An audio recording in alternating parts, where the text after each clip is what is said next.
Hello everyone, this is Kyra back with another My Porch Prints tutorial, and today we are going to be working on the much requested Jane Austen junk journal tutorial.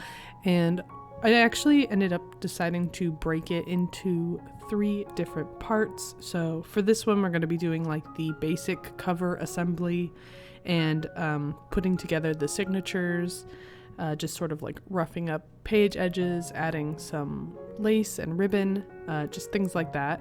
And then part 2 will be page and signature decorating, and part 3 will be sewing in the signatures and decorating the cover.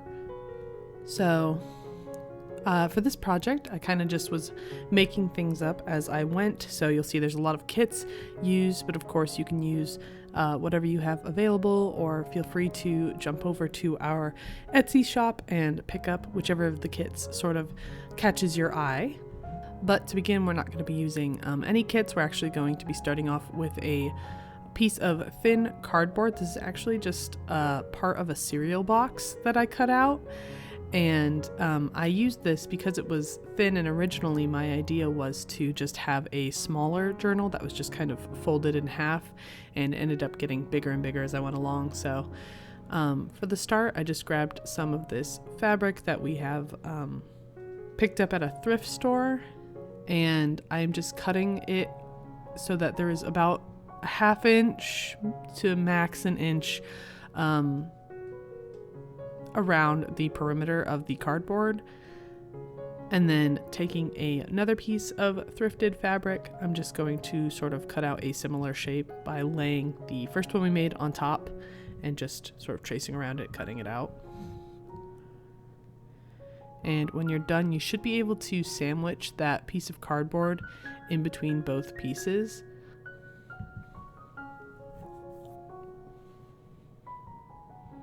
And this was just a standard cereal box, so that's about 12 inches tall by 8 inches wide.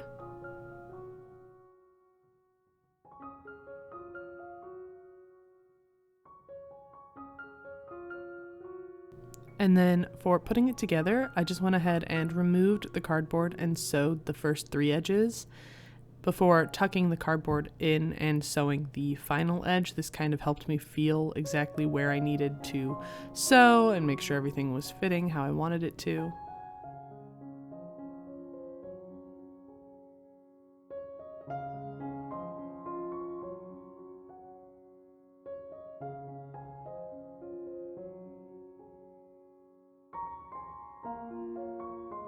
And then just sewing it shut.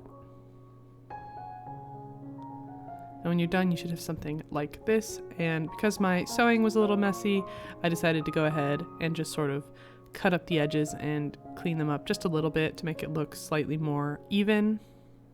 And then using a fingernail, I went ahead and pulled some of the threads out to keep it looking messy. And that is going to be the basis for the cover. Now, because I ended up making it bigger later, what happened was I realized that like when it was just folded in half, it was a little too big for the pages. Like it just sort of overwhelmed them in a way that I wasn't a fan of. So I decided to go ahead and make the spine a little thicker, which would make the covers a bit smaller, if that makes sense. So for that, I just went ahead and made 2 folds on either side of the middle fold, about like 1/2 inch to 1 inch. And that just gave me a 2.5 inch spine.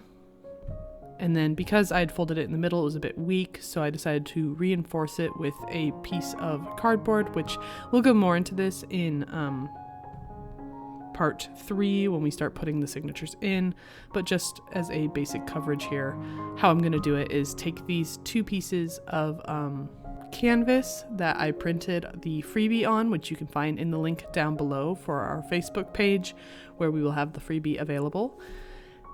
And I'm just going to sew these together and use them to kind of cover that exposed piece of cardboard by first sewing the signatures into these canvas pieces and then gluing the canvas over top of that cardboard piece. And ended up working really well in the end, so I'm pretty happy. I was really just making all of this up hoping it would work, and I actually really liked how it came together. So If you're curious on how that's actually going to work in more detail, make sure that you check out part 3 when it comes out. But in the end, it does all come together, so just hang in there with me.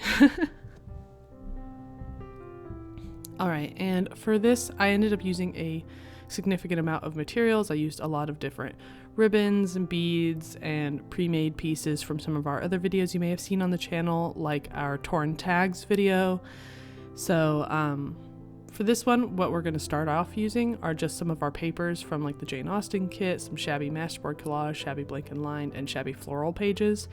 And I ended up putting together 3 signatures in total, and mine are uneven with 5, 6, and 7 pages, but you could make them all just 6 pages to simplify your life. And for this, I'm just going to cut off all of the borders and then round off all of the corners for each of the pages.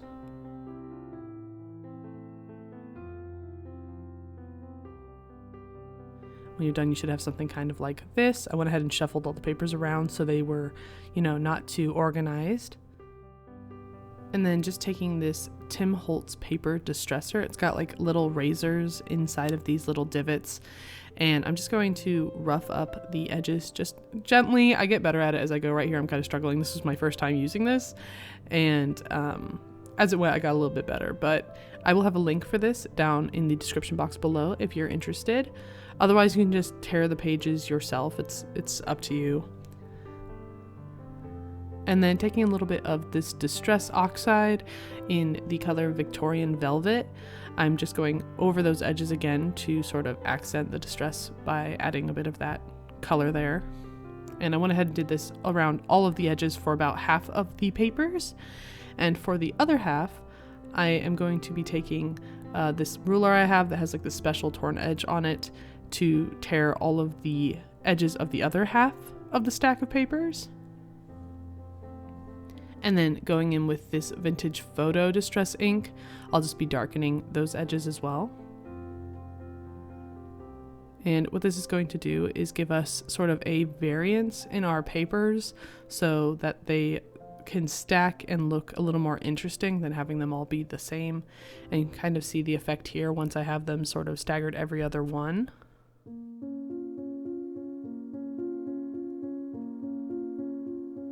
And once all of the papers are sort of layered how I want them to be, kind of every other one so that they are different, the next step would be to fold each of them in half and prepare our signatures. So that's what I'm going to do. And you may want to be a little conscious here of just which signatures go where, and also keep track and make sure that they are all facing the right way up. I've made the mistake of sewing pages in upside down before, and it's kind of a tragedy, so make sure that you keep track of that. And then to add a little bit more interest, I'm just taking some of these coffee dyed papers, and I tore one in half and sort of tore the edges and added some of that vintage photo distress ink, and I'm just going to be placing it in between one of the signatures like this.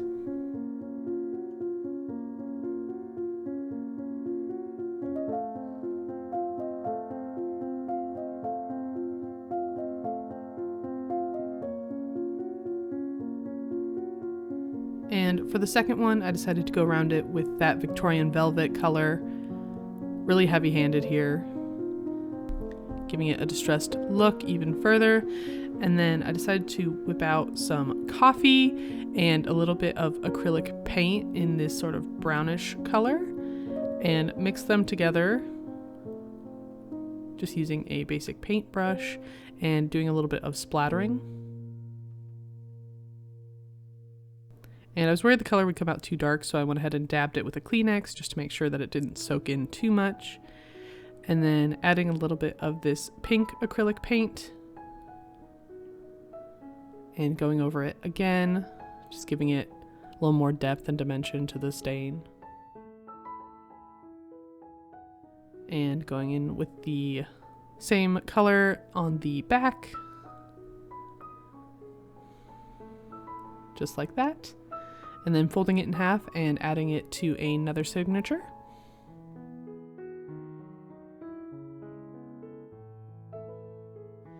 And And then taking a couple lace doilies, I'm also going to be folding these in.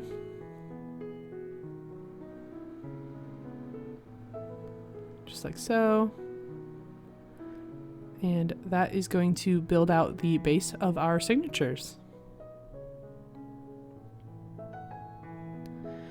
Next, I am going to be taking some ribbon and adding a little, like, I don't know, is it pleated, or I'm not good at sewing, and this is a first for me. I've never done this before, so I was kind of just guessing on how it would work by doing sort of like a pinch and fold with the ribbon, and then sewing down the edge once I kind of got how big I wanted the folds to be. I really don't know how to explain this in a way that makes a lot of sense, but hopefully watching me will help explain it for me. Yeah, it was just sort of sewing, folding, sewing, folding, sewing. Just be very careful about accidentally catching your fingers underneath the sewing needle itself, or like the little foot coming down. You don't want it to catch your fingernail. And when I was done, it came out kind of like this. It was sort of messy. Again, I've never done this before, so I decided to cover up some of the messier sewing with a line of pearls, just using a bit of Fabri-Tac to glue that down.